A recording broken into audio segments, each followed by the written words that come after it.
السلام عليكم. barnaamijka waxaa idinkugu soo gudbinayaa sida uu ugu fashilmay madaxweyne Farmaajo siyaasadda dalka Soomaaliya.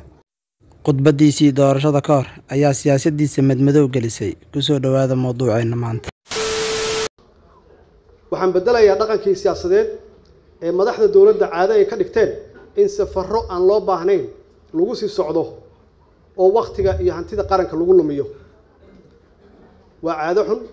maxaa yeelay wasaaradda arrimaha dibadda jirta oo loo baahan yahay inay socoto ma aha madaxweynaha inuu bishiiba 3 jeer baxo ma aha saas darteed waa in la joojiyo dhaqankaas. su'aalkii ugu horeeyay ayaa markii la doortay madaxweyne Maxamed Cabdilaahi Farmaajo waxa uu ku tagay wadanka Saudi Arabia bishii 23keedii sanadkii 2017 isla maalin kadib su'aalkaasi uu Saudi ku tagay ayaa madaxweynuhu waxa uu safar ku tagay wadanka Kenya 28 bishii 3 isla sanadkaasi 2017 ayaa madaxweynuhu waxa uu tagay wadanka Jordan. jidadkan la xiraayo oo maalmaha oo dhan xiran waxa weeye waa qayb kamid ah caburin haddaad doorataan haddaan magaalada nabad keeni waayo baabuurtu waa weyneed yaan gadaal ka gali jid la xiraayo ma jiraayo markaan shabaab ka adkaano markaasaan baabuurta ku raaxaysanayna laakiin isma keeni kartid adoo dagaal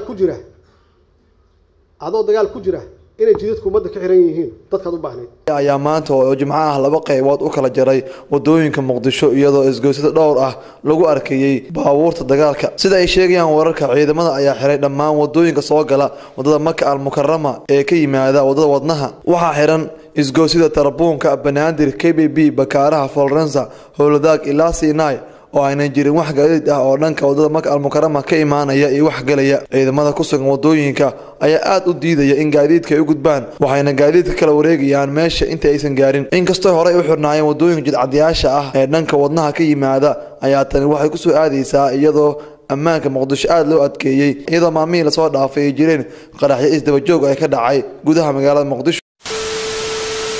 siyaasaddu khiyaano ma aha siyaasaddu been ma aha siyaasaddu ballanka bax ma aha meel ay adduunka ka jirtana ma laha adduunkana kama jirto diinta islaamkuna ma qabo qof intaad been u sheegto aad uga baxdo iskaba dhaaf madaxweyne miyaad hilmaamtid ballantii aad qaaday miyaad hilmaamtid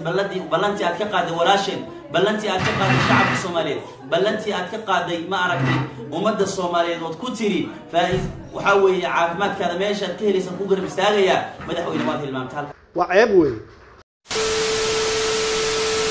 walaalayaalow mudanayaal marwooyin haddaad i doorataan musuqmaasuqu waa targetkayga ugu horeeya weeye waa la dagaalameynaa si fool xunna waa ula dagaalameynaa qofkii hantida qaranka ku takrifala dad ummadana waa ku ceebeynaynaa xabsi dheerna u direynaa musuqmaasuq kadib markii hay'adaha deeqda bixiya ay ku guuldareysteen inay lacagahaasi soo marsiiyaan qasnada dhexe ee dawladda sidaasi waxa barnaamijka galka baarista u sheegay saraakiisha dawladda Soomaaliya lacagta ka timid deeq-bixiyaasha ayaa soo maraysa laba hay'adood oo ka tirsan qaramada midoobay oo lagu kala magacaabo United Nations Population Fund iyo hay'adda UNICEF iyo hay'ad saddexaad oo lagu magacaabo World Vision saddexdan hay'adood ayaa lacagtaasi ku shubayay account ay leedahay wasaaradda caafimaadka oo ay maamulayeen saraakiil ka tirsan wasaaraddaasi lacagtan ayaan la marsiinin qasnada dhexe ee dawladda isla markaana aan lala socodsiinin hay'adaha maaliyadda dawladda Soomaaliya sidoo kalena laguma darin miisaaniyaddii ay baarlamaanku ansixiyeen sida ay kala duwan u sheegeen barnaamijka galka baarista haddaba sidee ayuu u dhacay musuqmaasuqan maxay hay'adaha caalamiga ugu guuldareysteen inay ogaadaan musuqmaasuqa lagu sameeyay dhaqaalaha badan ee ay siinayeen wasaaradda caafimaadka sidoo kale maxay wasaaradda caafimaadku ugu guuldareysatay inay ogaato xatooyadan oo la sheegay inay socotay muddo sanado ah